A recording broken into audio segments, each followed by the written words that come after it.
नमस्कार, आप देख रहे हैं चैनल न्यूज़। मैं नैन्सी बजाज। देखते हैं सुबह की 10 ताज़ा खबरें। जहरीला कफ सिरप। आप अगर डॉक्टर की सलाह के बिना कफ सिरप खरीद रहे हैं तो ये जानलेवा हो सकता है। ज़्यादा मुनाफे के लिए कफ सिरप में एथिलीन ग्लाइकोल और डाइथिलीन ग्लाइकोल नाम के लिक्विड केमिकल मिलाए जा रहे हैं। ऐसे में मिलावट वाले भारतीय कफ सिरप पीने से पिछले कुछ महीनों में गाम्बिया और उज्बेकिस्तान 79 बच्चों की मौत हुई। भारत में दवा में इन केमिकल्स की मिलावट में अलग अलग घटनाओं में 73 लोगों की मौत का रिकॉर्ड दर्ज। वर्ल्ड हेल्थ ऑर्गेनाइजेशन यानी WHO ने ये भी 2 भारतीय कफ सिरप के यूज़ को लेकर अलर्ट जारी किए। दरअसल उज्बेकिस्तान में 22 दिसंबर को 19 बच्चों की मौत के लिए नोएडा के मेरियन बायोटेक में बनी एम्ब्रोनॉल और डॉक 1 मैक्स कफ सिरप की जिम्मेदार बताया है। साथ ही WHO में इसकी जांच करने को कहा था। WHO ने अपनी जांच में दोनों कफ सिरप एम्ब्रोनॉल और डॉक 1 मैक्स को असुरक्षित बताया है। WHO ने कहा है कि बच्चों में इनका इस्तेमाल से गंभीर समस्या या फिर मौत का खतरा। कंपनी ने अब तक इन उत्पादों में गुणवत्ता की गारंटी नहीं दी है। WHO ने अपनी रिपोर्ट में कहा है कि एथिलीन ग्लाइकोल डाइथिलीन ग्लाइकोल में इतनी ज़्यादा मात्रा इंसानों के लिए जानलेवा हो सकती है। WHO ने 5 अक्टूबर को भारत में फार्मास्यूटिकल्स कंपनी में बनाए 4 कफ सिरप को लेकर गाम्बिया में अलर्ट जारी किए। उज्बेकिस्तान की हेल्थ मिनिस्ट्री में 19 बच्चों की मौत को लेकर 29 दिसंबर 2022 को प्रेस स्टेटमेंट जारी किए। इस बच्चों की मौत के लिए 2 वजह को जिम्मेदार बताया गया। पहला, बच्चा को तय मानक से ज़्यादा दवा को खुराक दी गई। दूसरा, कफ सिरप में जहरीली एथिलीन ग्लाइकोल का होना है। शरद यादव को अमित शाह, राहुल गांधी ने श्रद्धांजलि दी। JDUI के पूर्व अध्यक्ष शरद यादव का पार्थिव शरीर शुक्रवार को अंतिम दर्शन के लिए दिल्ली के छतरपुर में उनके आवास पर रखा गया। गृह मंत्री अमित शाह, राहुल गांधी, हरियाणा के मुख्यमंत्री मनोहर लाल खट्टर ने उन्हें श्रद्धांजलि दी। शरद को गुरुवार की रात 75 साल की उम्र में निधन हो गया। उन्होंने दिल्ली के एक निजी अस्पताल में अंतिम सांस लिए। MP के बाबई तहसील के आकमाऊ गांव में शनिवार को उनका अंतिम संस्कार किया जाएगा। सिंगापुर में लालू ने शरद यादव को भावुक विदाई दी। एक वीडियो पोस्ट कर कहे कि अलविदा नहीं कहना था भाई। सिंगापुर में लालू की किडनी का इलाज चल रहा है। शरद यादव को गुरुवार को दिल्ली के एक निजी अस्पताल में निधन हुआ। उनकी बेटी सुभाषिनी यादव ने रात 11:15 बजे सोशल मीडिया पर उनके निधन की जानकारी दी। सुभाषिनी ने ट्वीट में लिखा है कि पापा नहीं रहे। उनकी उम्र 75 साल है। शरद लंबे से किडनी से जुड़ी समस्याओं के परेशान थे। उनके डायलिसिस दिया जा रहा था। फोर्टिस मेमोरियल रिसर्च इंस्टीट्यूट में बयान जारी कहा है कि गुरुवार में वो उच्चेत अवस्था में फोर्टिस में आपात स्थिति में लाया गया है। मध्य प्रदेश में नर्मदापुरम होशंगाबाद जिले में स्थित बाबई के रहने वाले। उनका जन्म 1 जुलाई 1947 के किसान परिवार में हुआ था। जोशीमठ 12 दिनों में 5.4 सेंटीमीटर धंसा। जोशीमठ सिर्फ 12 दिनों में 5.4 सेंटीमीटर तक धंस गया है। ये खुलासा इसरो में सैटेलाइट इमेज के जरिए किए गए। इसमें बताया गया कि 27 दिसंबर 2022 में 8 जनवरी 2023 के बीच 5.4 सेंटीमीटर धंस गया। इसमें पहले भी अप्रैल 2022 में नवंबर 2022 के बीच जोशीमठ 9 सेंटीमीटर नीचे चला गया था। इसरो में organisation national remote sensing centre यानी NCRC ने बताया है कि दिसंबर के आखिरी और जनवरी के पहले सप्ताह के बीच जोशीमठ तेजी से नीचे धंसना शुरू हो गया। सैटेलाइट तस्वीरों में देखा जा सकता है कि आर्मी हेलीपैड में नरसिंह मंदिर सहित सेंट्रल जोशीमठ में सब डिफेंस जोन स्थिति है। सबसे ज्यादा जोशीमठ ओली रोड के पास 2180 मीटर की ऊंचाई पर देखा गया। वैज्ञानिक भाषा में इसे धसाव का क्राउन कहा जाता है। जोशीमठ का निचला हिस्सा अलकनंदा नदी के ठीक ऊपर बसा हुआ ये भी धस रहा। हालांकि ये इसरो की प्राइमरी रिपोर्ट में जोशीमठ में बारिश और बर्फबारी की वजह से मलारी इन और माउंट व्यू होटलों को गिराने का काम अभी रुका हो। ये काम शुक्रवार को फिर शुरू हो सकता है। कल शाम STRF ने होटल मलारी इन को अपने कब्जे में ले लिया। पुलिस ने आसपास के रास्तों को बंद कर दिया। प्रदर्शनकारियों को भी हटाया गया है। ये होटल पीछे की ओर पूरी तरह झुका हुआ है। माउंट व्यू को भी जल्द गिराया जाएगा। 27 दिसंबर जोशीमठ के घरों में दरारें आने के बाद लोगों को आंदोलन की चेतावनी दी। इसके बाद प्रशासन ने इंजीनियर और अफसरों की 5 सदस्यीय टीम दरारों की जांच की। इसके बाद जोशीमठ के घरों में दरारें बढ़ती जा रही है। हालत ज़्यादा बिगड़ गए तो राज्य और केंद्र सरकार ने इस पर ध्यान दिया। पीस कीपिंग मिशन में 1171 भारतीय जवानों को मिला यूएन मेडल। साउथ सूडान में 1171 भारतीय सेना के जवानों को पीस कीपिंग मिशन में बेहतरीन सेवाएं देने के लिए यूएन मेडल के से सम्मानित किया गया है। इनमें से 5 महिला सैनिक भी शामिल है। अवार्ड सेरेमनी में इस साल पहली बार महिला अधिकारी मेजर जैस्मिन चड्ढा ने परेड का नेतृत्व किया। सेरेमनी के बाद उन्होंने कहा कि भारतीय सेना महिलाओं को नेतृत्व करने का मौका देकर दक्षिण सूडान के नागरिकों और महिलाओं को एक मजबूत संदेश भेज रहे हैं। साउथ सूडान में भारतीय सेना के जवान लोगों की जान बचाने के लेकर सड़कें बनवाने तक का काम करने में जुटे। यूएन मेडल में सम्मानित होने वाली महिलाओं में भारतीय सेना की एक इंजीनियर करिश्मा कथावत भी है। साउथ सूडान में भारतीय सेना के जवान मेडिकल सुविधाएं दे रहे हैं। सितंबर 2022 में भारतीय सेना के मेडिकल स्टाफ इमरजेंसी सर्जरी कर 5 बच्चों को जिंदगी बचाई है। Peacekeeper major Amanpreet Kaur बताया है कि अगर ये सही समय पर उनका इलाज नहीं होता तो उनकी जान जा सकती। भारतीय जवानों को यूएन मेडल में सम्मानित करते हुए force commander lieutenant general Mohan Subramaniam ने कहा है कि सेना के सभी जवानों ने बेहतरीन काम किया और हजारों लोगों को सुरक्षा दी, उनकी जान बचाई और काम को साउथ सूडान हमेशा याद रखेगा। UN department of peace keeping के डेटा के मुताबिक यूएन 70 से ज़्यादा पीस कीपिंग मिशन अब तक पूरे कर चुके हैं। इनमें भारतीय सेना ने बढ़ चढ़कर हिस्सा लिया। इन पीस कीपिंग मिशन में काम करते हुए भारत ने सबसे ज़्यादा 175 सैनिक शहीद हुए हैं। इनमें सभी मिशन में भारत और पाकिस्तान सबसे ज़्यादा सैनिक भेजने वाले टॉप 10 मुल्कों में शामिल है। महाराष्ट्र में बस और ट्रक के बीच टक्कर। महाराष्ट्र में शुक्रवार सुबह एक बस और ट्रक के बीच भीषण टक्कर हो गई। हादसे में 10 लोगों की मौत हो गई जबकि 20 लोग घायल हो गए हैं। मीडिया रिपोर्ट्स में बताया हादसा नासिक शिरडी हाईवे पर हुआ। बताया जा रहा है कि इसमें से 50 लोग सवार थे।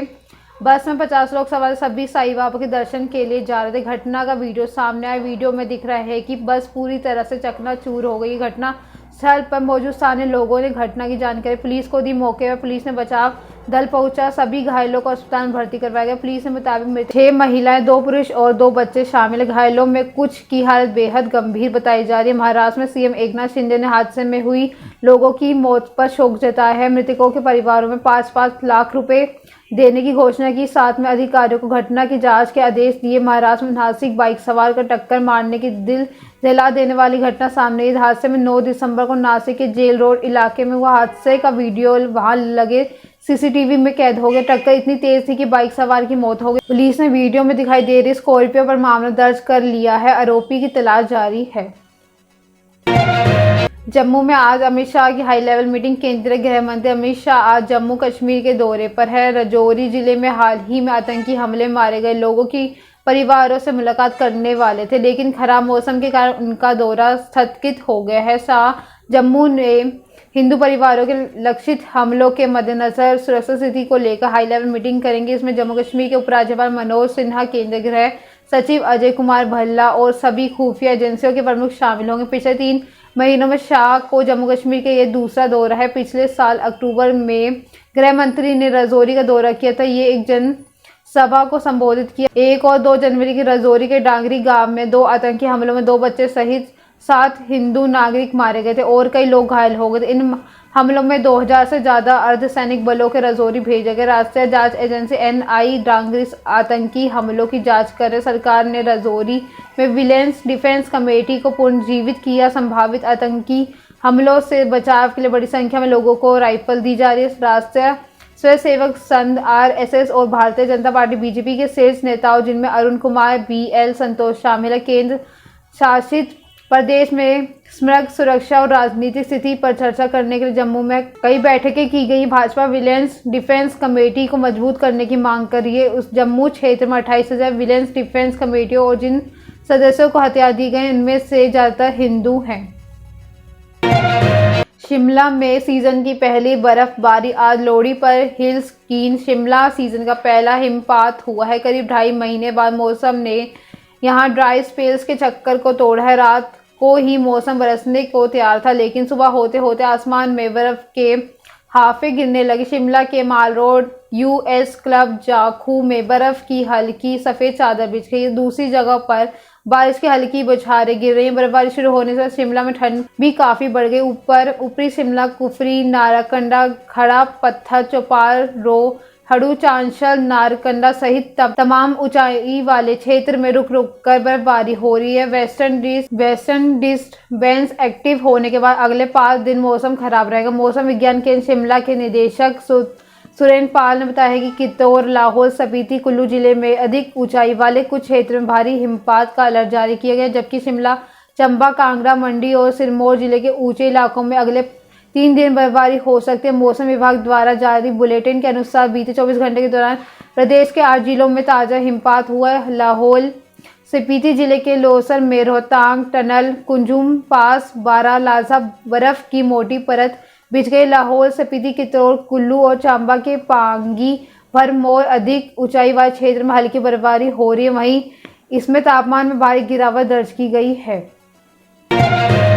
ठग सुकेश ने फिर एलजी को लिखा लेटर। 200 करोड़ रुपए की मनी लॉन्ड्रिंग मामले में आरोपी सुकेश चंद्रशेखर ने दिल्ली के उपराज्यपाल विनय कुमार को फिर लेटर लिख दिया। इस लेटर में सुकेश ने लिखा है कि मुख्यमंत्री अरविंद केजरीवाल, पूर्व मंत्री सत्येंद्र जैन उन्हें मानसिक रूप से प्रताड़ित कर रहे हैं और धमकियां दे रहे हैं। कि सुकेश ने लिखा है कि उसे आप नेता उन पर और उनसे जुड़े लोगों के खिलाफ शिकायतें वापस लेने के लिए परेशान करें। सुकेश ने ये लेटर अपने वकील के जरिए एलजी को दिए। सुकेश ने चिट्ठी में एलजी को बताया है 31 दिसंबर को जैन ने सुप्रिंटेंडेंट के जरिए सबूतों को उन्हें सौंपने और बयानों को वापस लेने का ऑफर दिया है। इसमें बदले में कर्नाटक विधानसभा चुनाव में 1 सीट और पंजाब में रेत खनन के ठेके की पेशकश भी की। सत्येंद्र जैन ने चेतावनी दी है कि अगर उनका ऑफर नहीं माना तो मंडोली की एक जेल में दूसरी जेल में ट्रांसफर कर दिया जाएगा। इसी तरह से लगातार प्रताड़ित किया जाएगा कि वह आत्महत्या करने की स्थिति में पहुंच जाएगा और मामला बंद हो जाएगा। ऐसा लेने के 48 घंटों का समय दिया गया। आगे कहा है कि अरविंद केजरीवाल और सत्येंद्र जैन ने जेल प्रशासन और उनके वफादार जेल कर्मचारियों के जरिए मुझे